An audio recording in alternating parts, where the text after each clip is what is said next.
Hello everyone, my name is Michael. Welcome to my video series, my video study series on famous people of the Bible.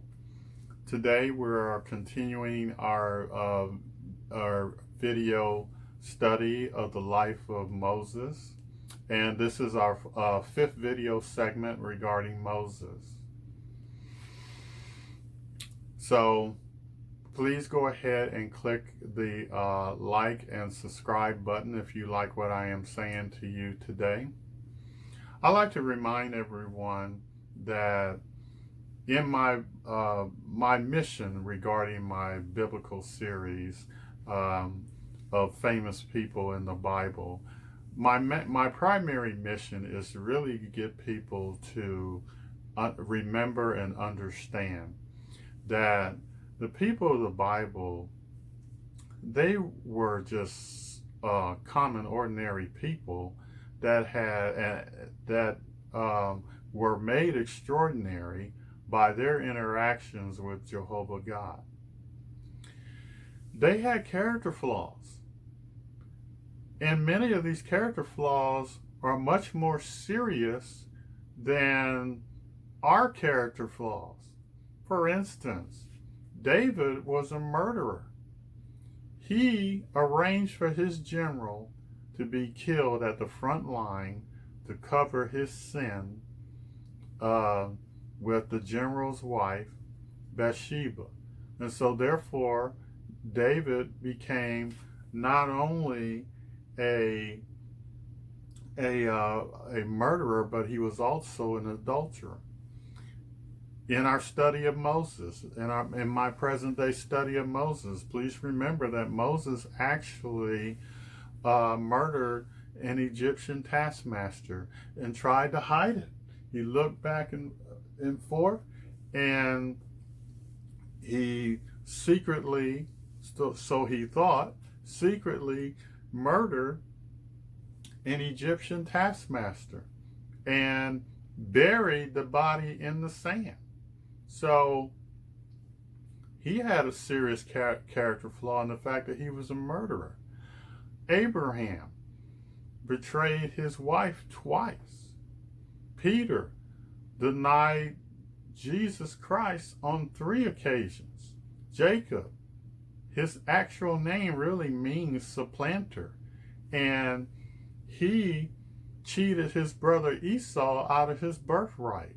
Paul, the Apostle Paul, yes, he persecuted early Christians before he was struck down on the Damascus Road, or the road to Damascus, by Jesus himself.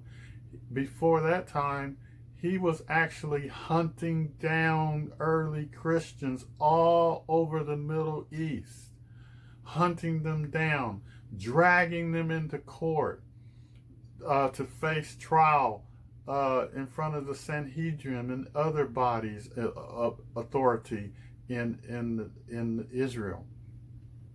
And so he was persecuted early Christians. Samuel was known as a womanizer. Rahab was a prostitute. The thing about Rahab, she did help the spies that Jacob sent to Jericho, and she saved those 2 spies, and she was rewarded. But she was Jesus was a direct descendant of Rahab. It was like 4 generations of people from Rahab to Jesus. So let's get back to Moses. So after 40 years in the desert, the Lord called on Moses. So you got to understand that when the Lord calls you to do something, it's not going to be a special day in which you hear trumpets and drums and things. It's just going to be an ordinary day. And all of a sudden, the Lord acts.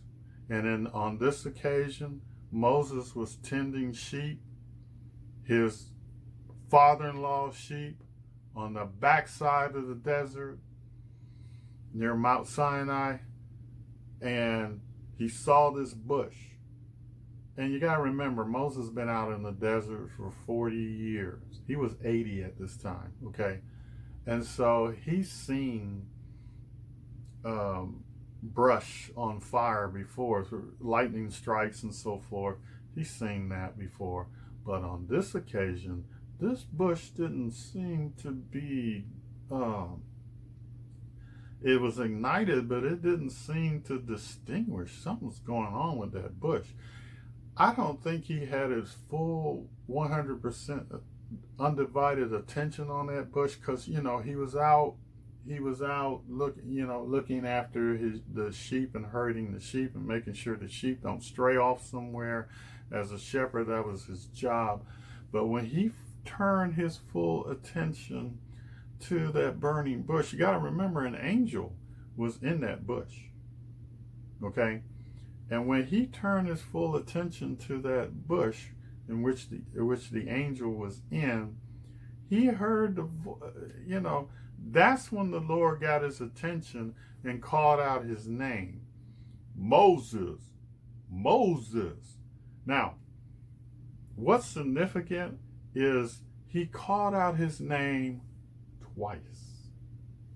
When the Lord called, in the Bible, if you look at different instances in the Bible in which the Lord calls your name twice, something significant is going to happen in your life.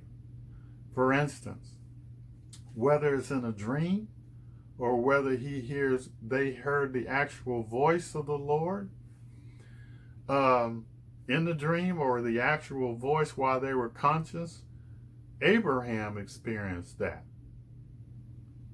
Not only Abraham, Samuel experienced that. Not only Samuel thought he was, thought he was asleep, and he was told, no, it's probably the Lord. And during the time of Samuel, when Samuel heard the Lord call his name twice, the Bible actually gives us an indication on how we should respond. You should say, Lord, I am here. Or, I hear you, Lord, I am here. Okay?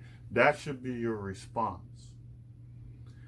And then, of course, Jacob heard the voice of the Lord, whether in his sleep or whether he was conscious. He heard the voice of the Lord calling his name, not 2 occasions, calling his name twice. So when the Lord repeats your name twice, something's going to happen.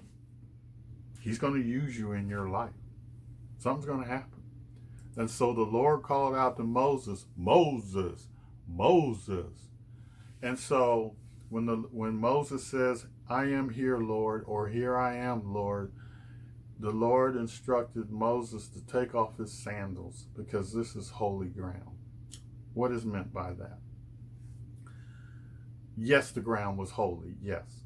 But you got to understand, a lot of people are saying to themselves, or have said to themselves, okay, his feet's still dirty.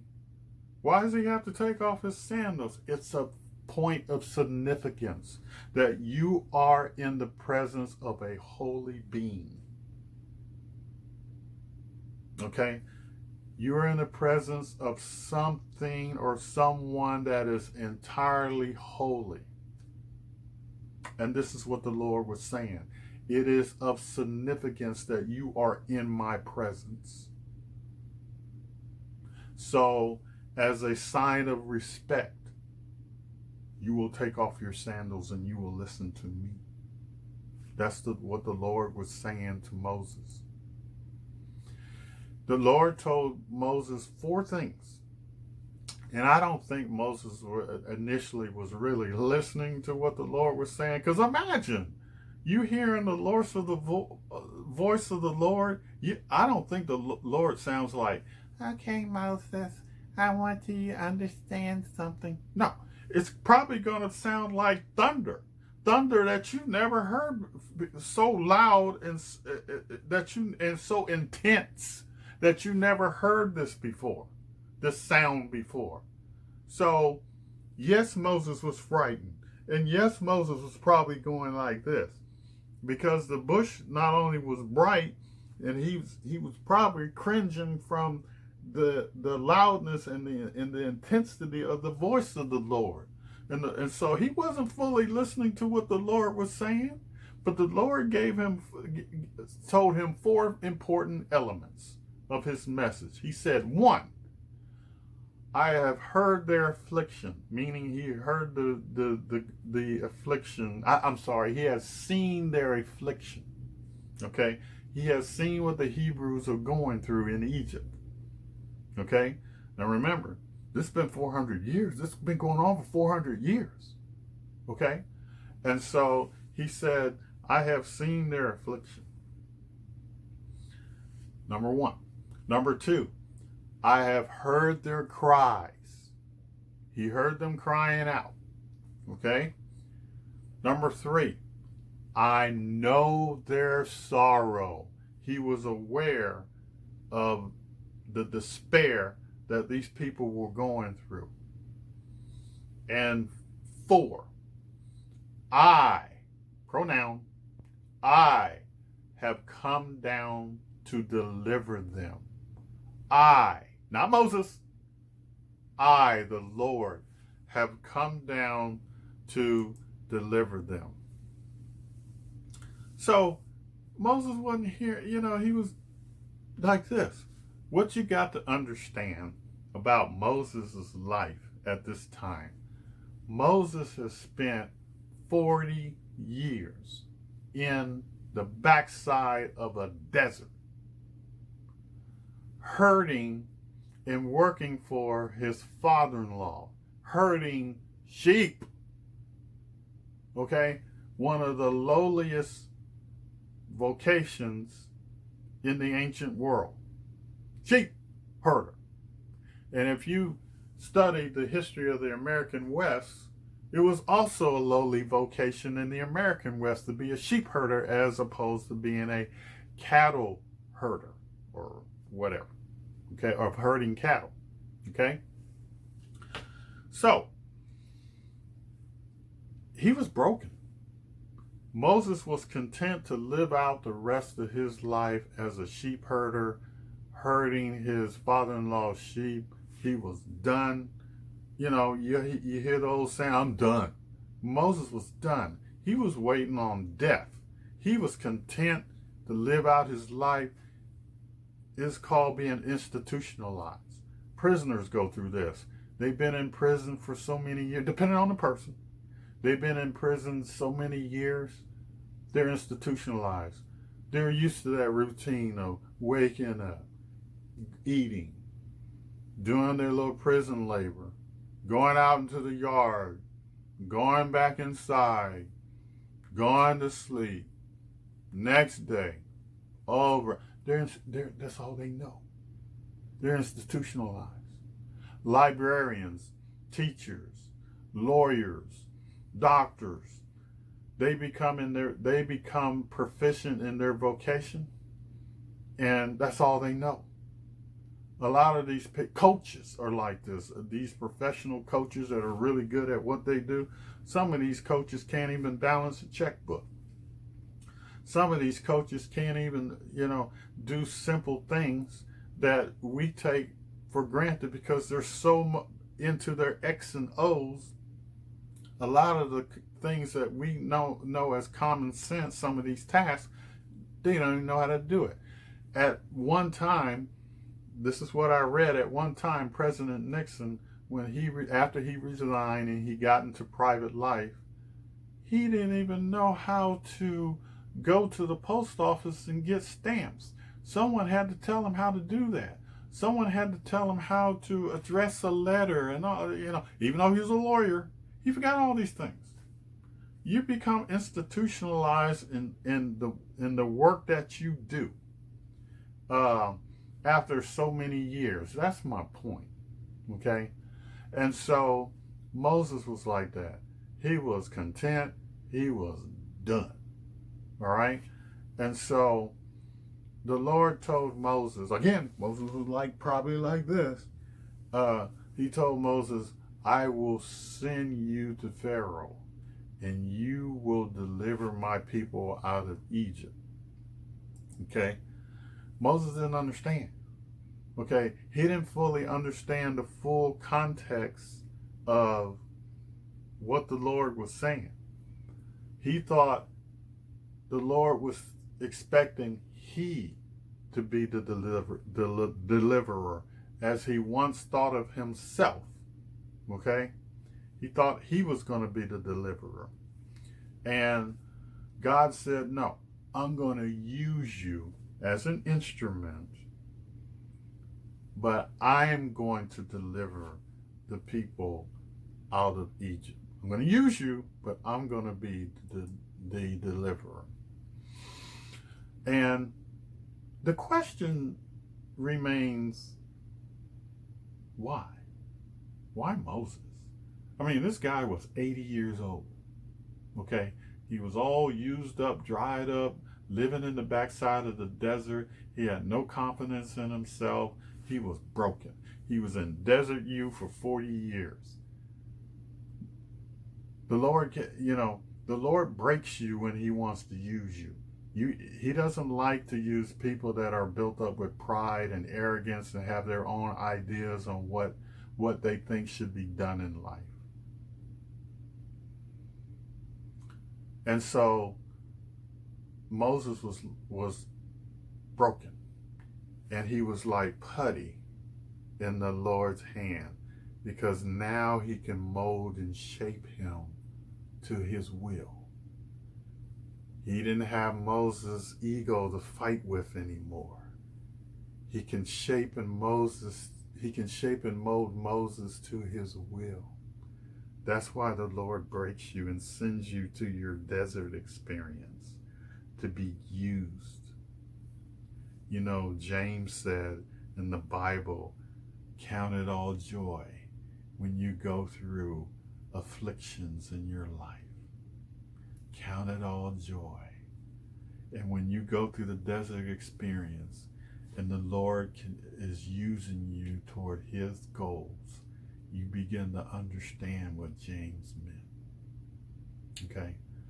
So he was working on the position in his mind that I'm done. Y'all leave me alone. Please don't bother me, Lord. I'm content doing what I'm doing. I'm good. Okay, I'm good where I am. And so Moses came up with 3 excuses. First excuse, I don't have all the answers, Lord. Who shall I say sent thee? And the Lord says, I am that I am. And then he told Moses exactly what he's going to do exactly what's going to happen in the desert, in Egypt. He told Moses that, hey, I'm going to harden the heart of Pharaoh, and he won't listen. And in the end, his firstborn will die. He told him that during this desert experience, during the time that he was conversing with Moses. He told him that. Okay? Excuse number 2. Moses said, no one's going to believe me, a silly old man. No one's going to believe me. How are they going to take me seriously, this ragged, silly old man approaching the very throne of Pharaoh, probably the most powerful person in the world at that time.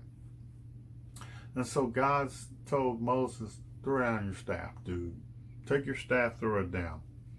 And then the staff became a serpent. And God told Moses, okay, grab the end of the staff. And, me, I'd be scared. Grab that snake, and about it, grab a snake. As scared as I am of snake, grab a snake. And so I'm sure he was reluctant, but he grabbed the end of that staff and snake, and the snake became a staff again. One miracle. Miracle number one. Miracle number two, he told Moses, okay, next, Moses, put your hand in your bosom. So he took his hand, put him in his bosom. Okay. And he said, take it out. And it became lecture. It became a hand of leprosy. Okay. Which is the most dreaded disease at the Middle East at that time, because there was no cure for leprosy. Okay. So his hand had leprosy. Okay. And so he said, put your hand back in your bosom. So he put his hand back in his bosom. Take it out again. It was normal. So that was miracle number two.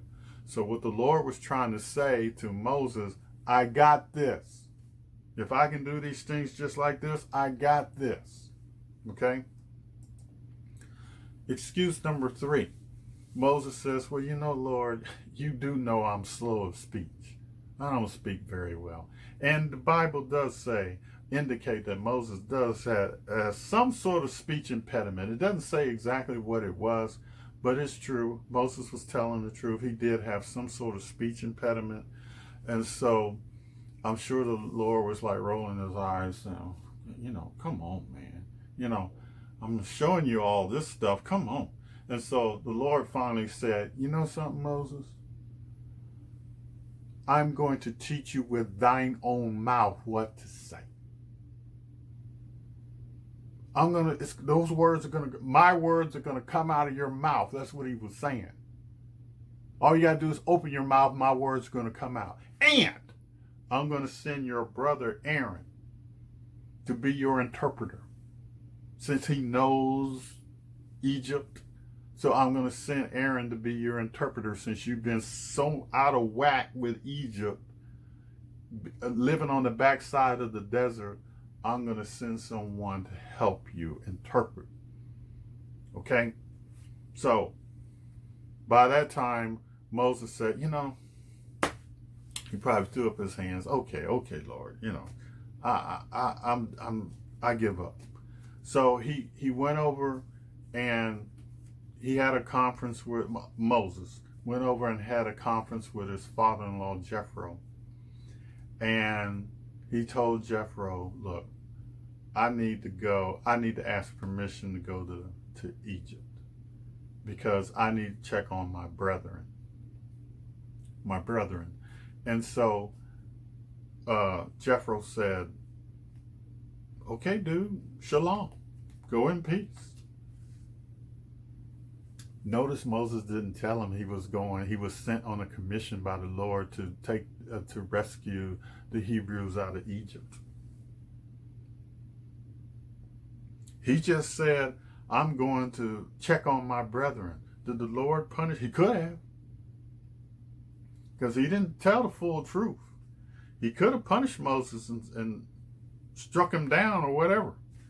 But he let it go. Partly true, but he didn't tell Jethro the full truth. Meaning, that tells you right there that Moses still didn't have full confidence in the Lord. Okay? Because if he was fully confident in what the Lord was saying, he would have told Jethro, the Lord sent me to rescue these people out of Egypt, and that's what I'm going to do. Nope. He gave him sort of a half-truth, so to speak. Okay? And so Moses, in the end, he took what's called the staff of God. No longer the staff of Moses. He took the staff of God. Read it. Exodus chapter 4, verse 20. He took the staff of God, because God put all those, performed that miracle with the staff. He took the staff of God, and he and his family started traveling after he received permission from Jethro, his father-in-law. It was a formality. It was a sign of respect. And don't forget that Jethro was his employer, because he was watching over the sheep, Jethro's sheep. It wasn't his sheep. It was Jethro's sheep. Jethro was his employer. So they marched toward Egypt. And that's where I'm going to leave you. So, I thank you for your time. This time. Until next time, we will be seeing you.